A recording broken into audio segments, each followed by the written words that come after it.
Hello pre-prep. Well, this afternoon we're doing some RE and we're going to be listening to a Bible story. It's the same story that we listened to yesterday morning in assembly, but it's a very good story for us to learn and hear a little bit more often. So it's the story of Noah's Ark, and it's all about when a man called Noah built an ark and rescued all of the animals and saved them from a huge flood. Well, it's quite good because today it's still raining very hard outside, so let's see what happens, shall we? This story comes from the Old Testament, which is the older part of the Bible, before Jesus was born. So all of these stories are extremely old. Old man Noah was a very good man. He loved God and always listened to what God told him. God loved Noah because he was good. But God was not so happy with the rest of the people. They didn't listen and behaved very badly.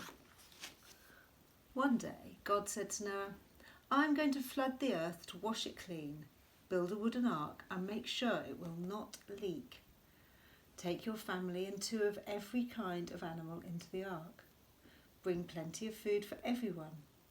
In 7 days, I will make it rain." Well, that's not a lot of time.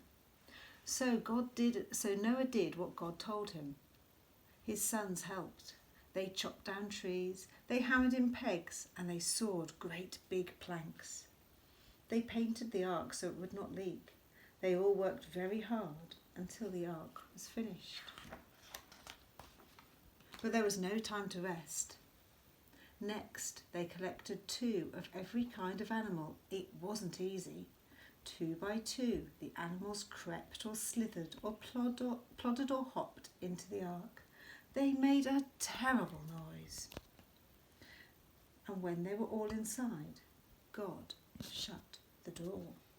Look at all the different animals that are coming in. Sure enough, after 7 days it began to rain. Drip, drop. The rain didn't stop. The water rose and lifted the ark. For 40 days and 40 nights it rained.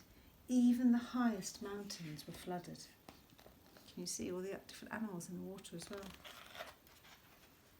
Inside the ark it was dark. All the animals squashed together and they made a terrible noise. But Noah trusted God and knew they were all safe and dry. All the animals squashed in together. For another 150 days the earth was flooded and washed clean. But God did not forget Noah and his ark. Drip, drop, the rain did stop. Then God sent a wind and the flood went down. Finally, the ark landed on the top of the highest mountain. Slowly, the water went down and down. Noah opened the window and saw other mountain tops. He sent out a dove, that's this little bird here. But the dove soon flew back. A week later, Noah sent the dove out again. This time it flew back carrying a twig in its beak. Noah waited for another week and sent out the dove again. This time it didn't fly back. At last the dove had found dry land, so it landed on the dry land and didn't need to come back to the ark.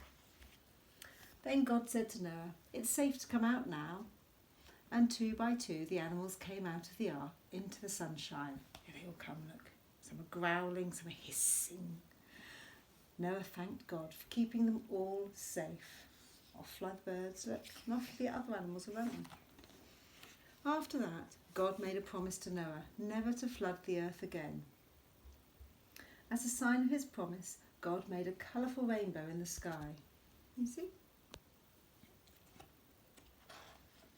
So, this afternoon, what I'd like you to do is think about which animals you would choose to put on the ark first. You might just choose one, or you might choose 2 or 3 animals that are your favourite animals. I'd like you to tell me why you'd put those on the ark first, and maybe what you'd do for them to keep them safe.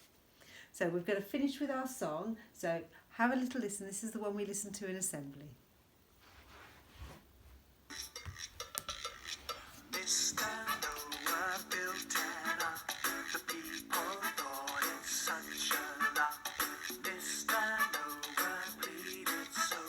But